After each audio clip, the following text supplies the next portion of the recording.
All right, so how many of us have seen these words plastered on billboards, online ads, things like revolutionary, the best,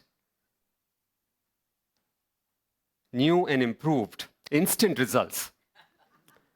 Now, we're flooded with a bunch of these seemingly extravagant claims for products in the markets these days, right? For just a few more rupees, we can get fancier phones, we can get better vacations, we can get cleaner homes, we can get the best life, right? Now, either we can get just caught up in all of this, or we feel, hey, there's something sus in here, right?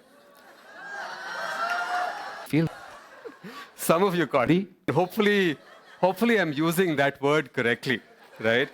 Now my kids somewhere back there are probably cringing at their dad's attempt to be hip, but their kids better get used to this because your dad is going to be lit and vibing very soon. There we go. All right, so now that I've successfully butchered all of these things, completely incorrectly, I think I'm going to stop here, right? But going back to this, right? Talk is cheap, right? We'll soon realize that these boasts are very far from the truth. They do not hold up to reality. Now, as Christians, we sometimes also make great claims. Come to church and your life will be transformed. Right? Go to this Bible study and you will know what it means to encounter God. Yeah. Now, all of this is good, but we are often very, very guilty of not having our walk match our talk. Right? Now, we may have all the right answers, but sometimes we do things that just completely contradict the gospel with our lives. But why? Life is tough. Life has a lot of stuff that we just have to deal with, right? And through that, we sometimes just look for the easy way out, right? And right there lies the tension. Now, this morning, we are starting a series on living wisely. And we're going to dive into the book of James to just tease apart what this really means for us today, living wisely. Now, James confronts this topic of wisely dealing with life issues head on. Right? He knows that it is not enough to just talk the Christian faith. We must live it, and we must live it with the hardship that is all but guaranteed. Now, the book of James, in addition to other books like Proverbs and Ecclesiastes, is what is called wisdom literature. Right? Now, James is very, very practical. He offers concrete counsel on things that all of us face probably on a daily basis, right? Trials, communication. He talks about things like poverty, wealth. He talks about favoritism and justice. Now, in this book, importantly, you'll notice James is not trying to explain the gospel. He never explicitly mentions things like the cross or redemption.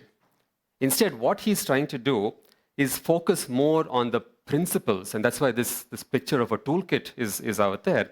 He focuses more on the applications of that gospel, which we all have heard and know, and see how that is going to shape our everyday life. Right? Now, the book of James is very unique in this way. This is one of my favorite books because it takes that gospel of Jesus and basically asks, how am I going to live this out in my life? Now, let's start with a bit of background, right? Who is James? Now, the author of the book of James is the brother of Jesus. Now, along with Peter, Paul, and John, he was one of the leaders of the early church. Now, we all know that he really didn't start out thinking too much about Jesus, right? And if you read John chapter 7, you'll see this. His brothers really didn't, Jesus' brothers really didn't believe him. Imagine growing up with Jesus, right? The perfect elder brother. And then suddenly, after all of that, perfection as he's growing up, he's suddenly turning water into wine. He's healing people. He's drawing these miraculous or these huge crowds and performing miracles there. Right? These brothers of him, including James, probably really didn't know what was going on. Right? They likely scorned him. They certainly rejected him at that point. But then after Jesus died and after he rose again, he appeared to James. And this is mentioned in 1 Corinthians chapter 15, if you'd like to look at that. Now, that conversation, probably a one-on-one conversation, must have been one heck of a conversation, right? Because James then goes on to becoming the leader of the church in Jerusalem. And he starts this letter out by calling himself a servant of God and of the Lord Jesus Christ. Right? His brother, Jesus, whom he once scorned, was now recognized as his Lord. James was transformed by what he knew Jesus had done for him. Now, there's this Jewish historian, Josephus, and he captures sort of the life of James, which is not in the Bible. And he tells us that James was actually stoned to death in the early 60s AD. The enemies of the gospel at that point had taken James to the top of the temple in Jerusalem and said, "Tell the people not to follow Jesus." Right? And James refused.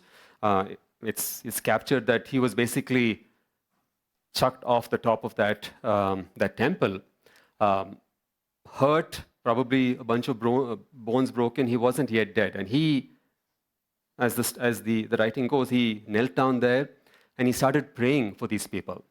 And they came down, they started stoning him, eventually beat him to death with a club.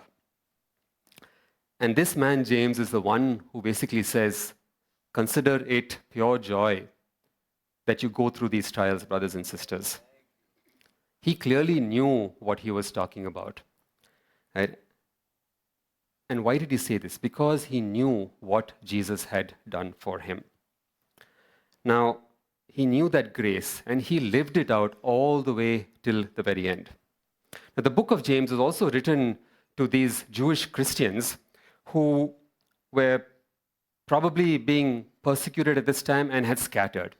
And they were in hostile surroundings, probably tempted to let intellectual agreement pass for genuine faith. And James wanted to turn that around. He wanted to show them that true faith was not about what they knew in their heads. True faith needed to show up in their transformed lives.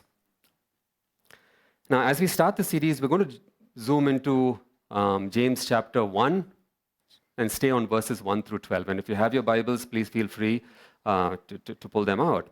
We're going to break this out into 3 sections this morning. Right? And I'm not a Bible scholar. I don't pretend to be one. And I've needed to read up quite a bit to help me even understand what these 12 verses really mean. In particular, I've used a lot of material from both Tim Keller and the Gospel Coalition's website. And of course, my dear wife, who's given me a lot of information and wisdom as I've gone through this. So let's start with number 1, the unusual invitation. Right? What are we being invited to, and what makes this unusual? Now, we know this saying, the only constant is change. Right? I would add a supplement. This supplement probably hasn't escaped any of us. Tough times are guaranteed. Now, life brings us a bunch of almost constant tests and trials. Right?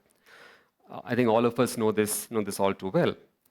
Importantly, though, putting our trust, putting our faith in Jesus doesn't magically absolve us from having to go through this. And also, it isn't that just because we're Christians, we get only the small ones, the nice ones, the ones that are neatly packaged, and the ones that we can handle. And that everyone else will get the big ones. Tough times do not discriminate. We all need to deal with them. We probably have dealt with them so far. We will continue to need to deal with them as well. But what does James have to say right off the bat about this? Yeah, we'll go through verses 2 through 4. "Consider it pure joy, my brothers and sisters, whenever you face trials of many kinds, because you know the testing of your faith produces perseverance. Let perseverance finish its work so that you may be mature and complete, not lacking anything. Now, first off, James doesn't say if you face trials. It's when you face trials. I think all of us get this, set our expectations straight. There's no confusion about this part here. But let's tackle this whole thing about considering it pure joy. Now, at first glance, this is the part that I at least find very, very odd. Right? Is James essentially telling us to plaster a smile on our faces and to go along our merry way just dealing with stuff? To think, happy thoughts, peaceful thoughts, maybe wish away these circumstances, and somehow in the midst of it, imagine that things can be joyful? At all. So then why is he giving us this seemingly very counterintuitive command? It's because this is really a mental and a spiritual choice that we have to make. It's a reframing of our perspective.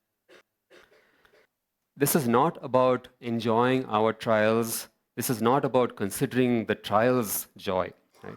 What he is saying really here is that if you learn how to live wisely, if you learn to handle these things with a godly perspective, then something is going to fundamentally shift. Now, he says, consider it joy because of those other three things that we called out here. Consider it joy because the testing of your faith produces perseverance, and perseverance will eventually lead to maturity and completion. Which must mean that without going through something else, there is probably something missing us, right? We haven't developed this maturity that he talks about here. The purpose of our trials, going through stuff like this, isn't punitive. It's not a punishment for something that we may have done, that somebody in our ancestors did. The purpose of trials is meant to be productive. It is meant to produce perseverance and eventually maturity. Now there are at least three things I think we develop through these tough times. But these three things we aren't going to develop automatically. These are things that will depend on how we choose to respond to tough times.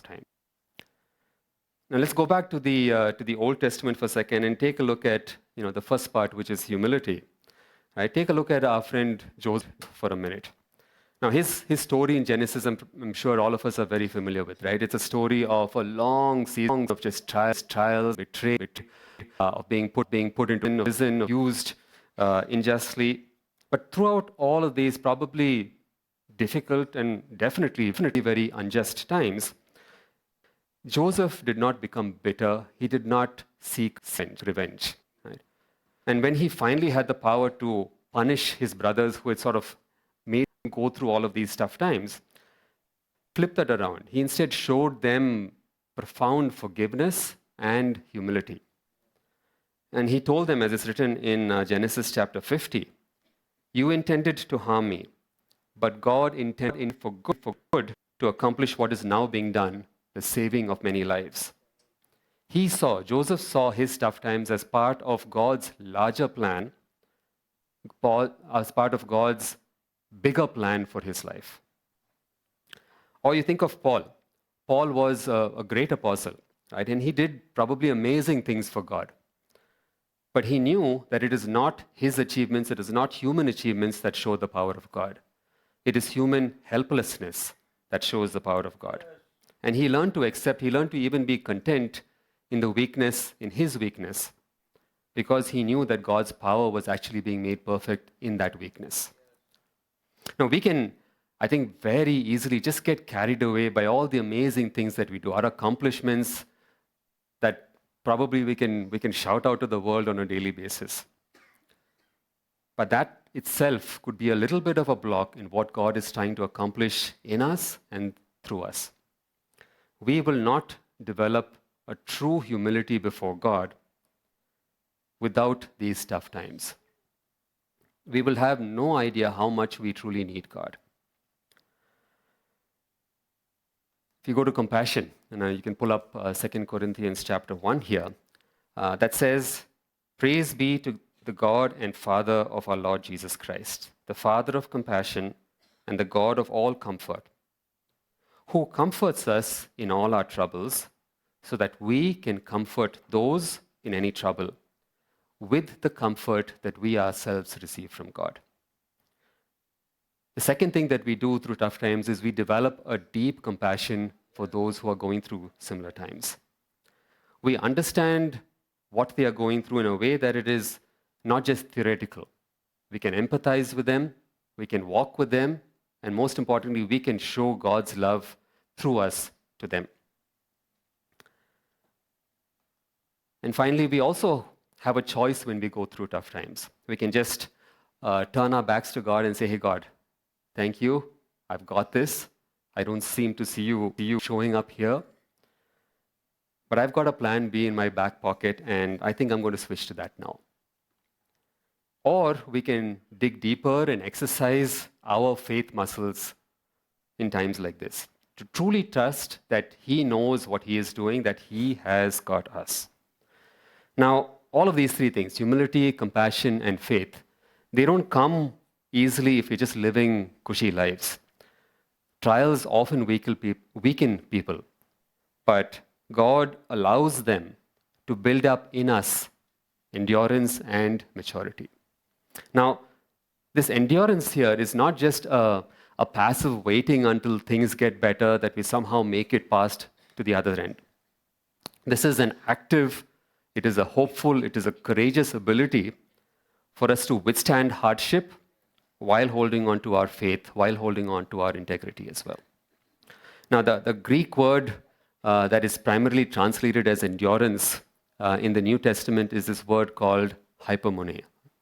Now, this word basically conveys the idea that we are to remain under pressure. We are not to succumb to pressure.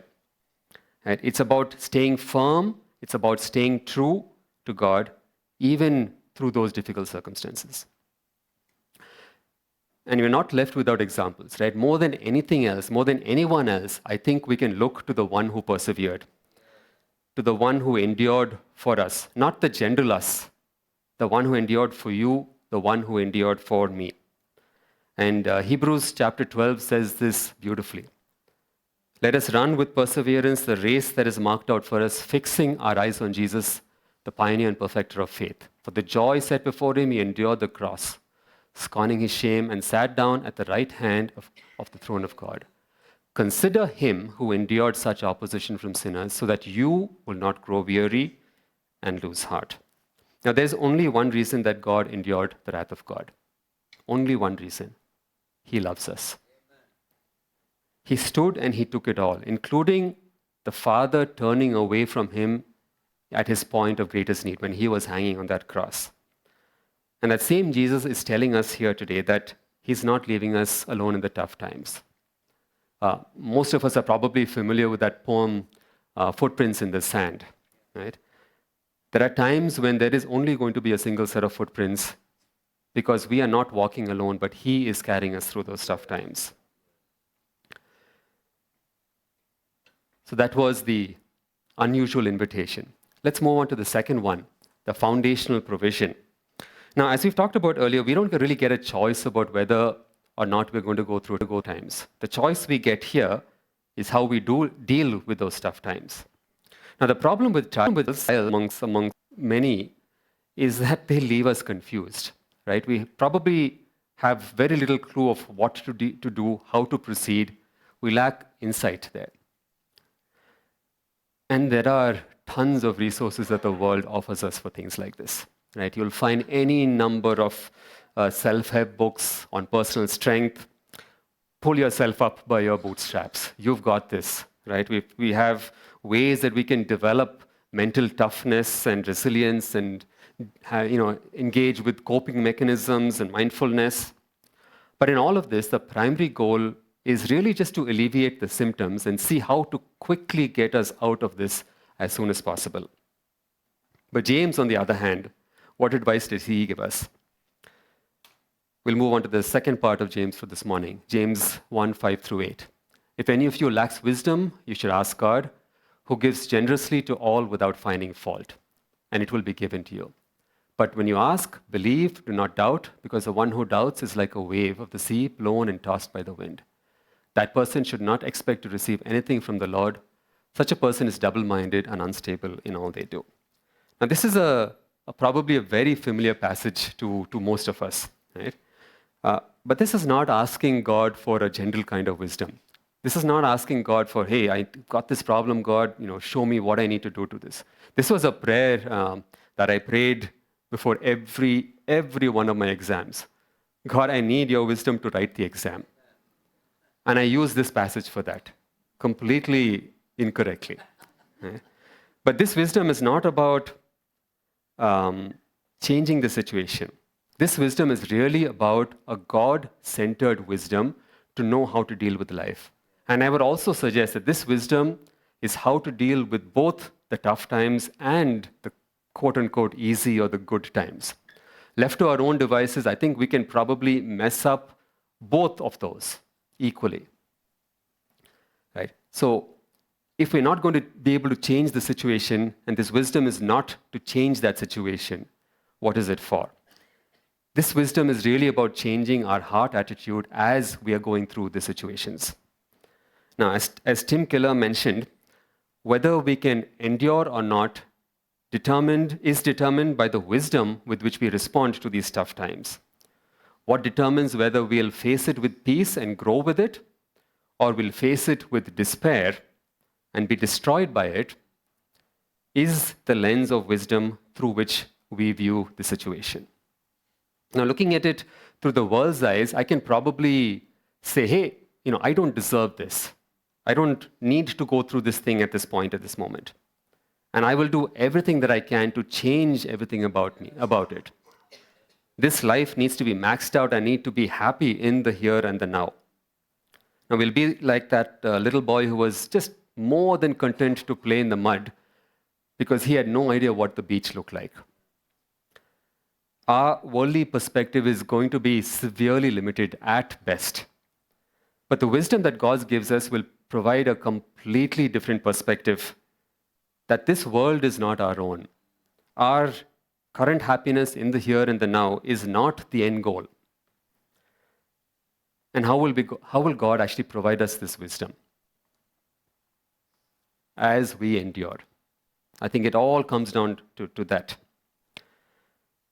When we don't have divided loyalties, when we have this single-minded focus on building intimacy with God and building a relationship with Him. Now, those of us who are parents will realize at some point that keeping our children in this safe, protective bubble is probably going to do more harm than good. Right? I know Susan and I are trying to see how much we can expand and stretch that bubble a little bit, starting with letting our kids cross the road, right? Cross the Hennur Junction, which is, for those of us who know it, not the most trivial thing. And we're trying to push our kids into situations that we know that they will be uncomfortable. We will certainly be uncomfortable, but that's the only way they're going to be able to learn. Right? Now, we can't learn to be wise if we're just happy to be with the comfortable and the easy path forward. Our Father in heaven will actually allow us to go through situations where we'll have to cross a couple roads that have potholes, that have a bunch of traffic, that have a bunch of crazy drivers on them, and we'll have no idea whether we're going to make it to the end with all our bones intact. All right. But through that, He's going to give us the wisdom to know how to endure, to how to work through that. And this is the last part that we'll talk about this morning, right? James is going to widen the aperture for us just a little bit more as well. He's going to ask us how to consider our trials and God's wisdom, how they relate to our earthly status and our ultimate reward. Now, in our world today, much of our identity, much of the perceived value that I have of myself is tied to that status, right? If we look at things like wealth and success and power and influence, and we sometimes believe that we need to measure ourselves by that metric, by any of those metrics. We believe that if I'm quote unquote, up in society, then I've arrived. And if I've not, then hey, something is wrong with me. I need to fix that. But James, very, very practically, is going to flip this conventional wisdom on its head. He's going to tell us that where we find our true worth and our riches has nothing to do with any of these things. That has nothing to do with our Instagram successes, with our LinkedIn stories, with our bank account or our social standing. It has everything to do with our relationship to God and how that relationship with God is going to translate into living our lives. Now let's look at the last set of verses for today, verses 9 through 12. Believers in humble circumstances ought to take pride in their high position, but the rich should take pride in their humiliation, since they will pass away like a wildflower. For the sun rises with scorching heat and withers the plant, its blossoms falls, and its beauty is destroyed. In the same way, the rich will fade away even when going about their business. Blessed is the one who perseveres under trial, because having stood that test, the person will receive the crown of life that the Lord has promised to those who love him. Now, Tim Keller talks about this book all the way from the 1600s called Keeping the Heart. You can actually find this book on Amazon today in slightly better condition. But this book has a list of 12 situations that this author says are spiritually very dangerous, and that through these situations, one must be especially vigilant. And these 12 situations are all the way from sickness, times of persecution, even approaching death. But he lists one at the very top of the list, prosperity. Now, this is not because prosperity is bad. The issue here is that prosperity is probably going to lull us into a false sense of security, a false sense that everything is okay. Now, we may be tempted to find the easy way out. We may be tempted to completely miss what God is actually trying to accomplish in our lives through this. We'll probably set our hearts on things that are eventually going to fade and miss what is real, miss what is permanent. And this warning from James here is really a warning against placing our identity and placing our security in something that is temporary. And on the other side of the spectrum, I think we also need to watch out that we don't fall into hopelessness. Just because we feel we aren't measuring up to whatever it is that the world thinks we need to be.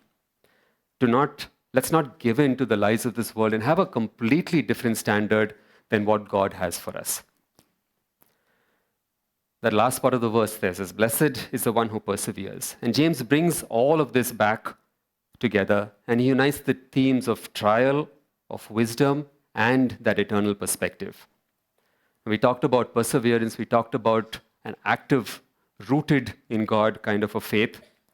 We talked about passing through the trial, not by avoiding it, but by remaining faithful in it. And what is our motivation here? Our endurance, our perseverance is really just an expression of our love for God. It's a response for what he did for us and a hope for what he has promised for all eternity. It all comes down to this very, very simple thing. To know that he endured everything to redeem me. He took the weight of my sins when he hung upon that cross. And if I really believe that, then my response has to reflect that as well.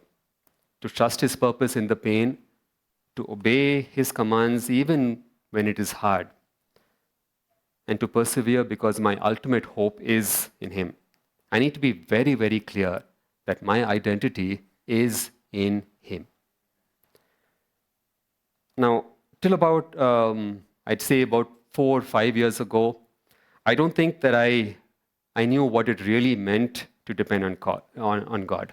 You know, like most of us, I had my ups, I had my downs. But I realized now that for the most part, I depended on my strength, I depended on my abilities to figure things out in my life. You know, I'd chat with my parents, I'd get advice from my friends, I'd definitely ask God for help. But the problem was that I would almost immediately whip out that plan B from my back pocket. I would always have a plan B in my life. And I would immediately put that plan B into action, not waiting to see what God had in store for me, not waiting to inquire about His direction. My own wisdom and my own strength seemed more than sufficient. I didn't need to deal with anything or anybody else. And my identity was really rooted in the fact that at the end of the day, I would figure it out. And I thought I was leading a very wise, a very thoughtful, even a very Christian life.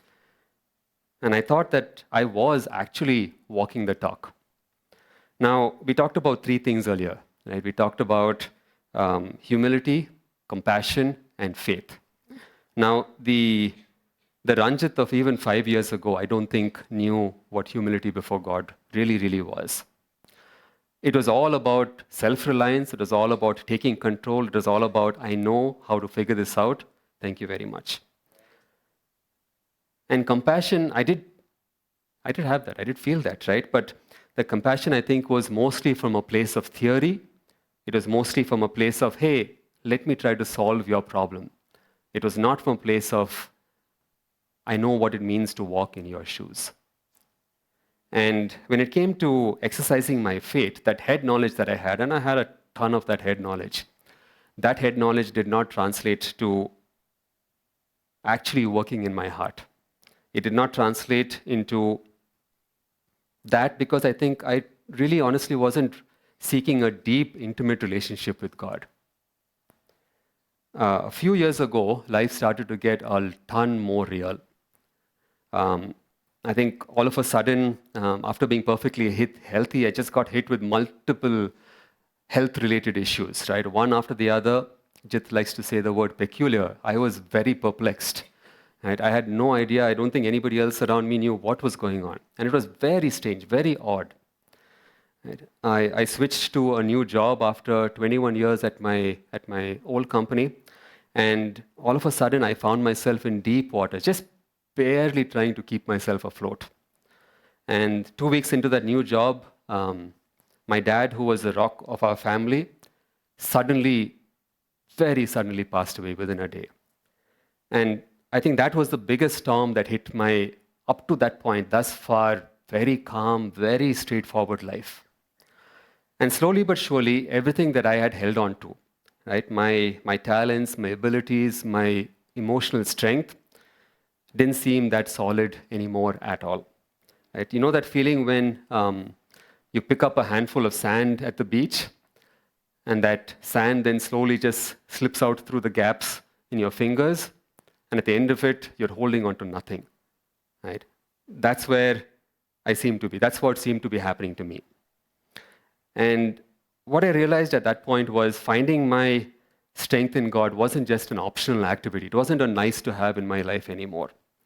Right? I had to look at this God that I knew in my head, and I had to have it figure out what it was going to do to my heart. I had to allow Him to work in my heart. And I had to allow Him to change my perspective of what was happening all around me. To allow myself to be humbled before this God, before my Creator, to know that in my weakness, I was going to find His strength. And I also had to know that my identity was not in me, in my abilities, in my strength. My identity had to be in Him. It had to be in Him alone. Not in my work, my accomplishments, my packed calendar. And I know I'm far from sorted still, right? Probably many of us are in this bucket as well. But there are things that I need to keep reminding myself every single day. This is not a one and done thing that, oh, I've flipped a switch and things are all great and perfectly fine at this point. And that's exactly where His grace meets me every single day. Now, each of our journeys will look very different. Each of our stories will be very unique to each of us. But what will be common is that rock on which we stand.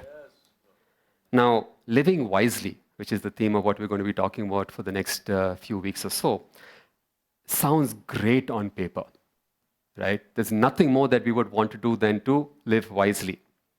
But to do it in practice requires a deep connection to Him. It requires building that intimacy with God, to humble ourselves before Him, and to build that relationship with Him. Now, we're going to learn a lot of very practical ways from James in which we can actually try to accomplish what it means to live wisely. But before we move on, I'd like to offer up 3 areas just for us to keep in mind as we think through what that living wisely actually means for each of us. Number 1, can we reframe our perspective on what it is that we're going through, whether it's the good times or the tough times? What is it that God is trying to teach me through this? And He can teach us through both of those kinds of times. Is it something about humility? Is it helping me develop something that allows me to be more compassionate? Is it encouraging me, maybe even challenging me to grow and exercise a deeper faith with Him? Number 2, what does it mean to actively seek God's wisdom? What does it mean to build that intimacy with Him, to find those quiet times where the Holy Spirit will actually speak to us in our hearts? We can use the 3 P's. Pause and pray when perplexed. Now, my wife will be proud of me. I came up with this all on my own. So I'll repeat it. Pause and pray when perplexed. Amen. And finally, can we anchor our identity? Can we anchor our hope in God? Right? Let's not fall into this trap of this is what the world thinks. This is the standard that I need to measure up to. Keep the eternal perspective in mind. Now, I leave us with this one verse that, at least to me, embodies what a wise life can live, can actually look like. This is a simple but very, very powerful verse. And one of my favorite verses, Micah chapter 6, verse 8. What does the Lord require of you? To act justly, to love mercy, and to walk humbly with your God. Now, one of the reasons I like this verse is because it is so practical. Right? The walk humbly with your God is powerful. God is not asking us to walk behind Him, to just follow blindly. Neither are we to walk ahead of Him, just charting our own course without His guidance, without His wisdom. Instead, the image that we have here is to walk with our God, to walk hand in hand with Him. And this requires us to build a relationship with Him. We can't walk hand in hand with a stranger and have anything meaningful happen in our lives. This is going to require us to develop an intimate relationship with God, to be patient, to be faithful in the small things wherever He has called us to be. Now, I'll leave this slide here for a couple minutes more as well. And I'd just like us to reflect on what this means for each of us here this morning. Do we need a renewed perspective in our lives?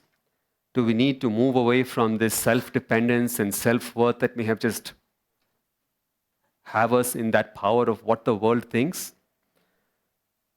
Do we need to build an identity that is truly rooted in Christ, to build a relationship that is intimate with Christ?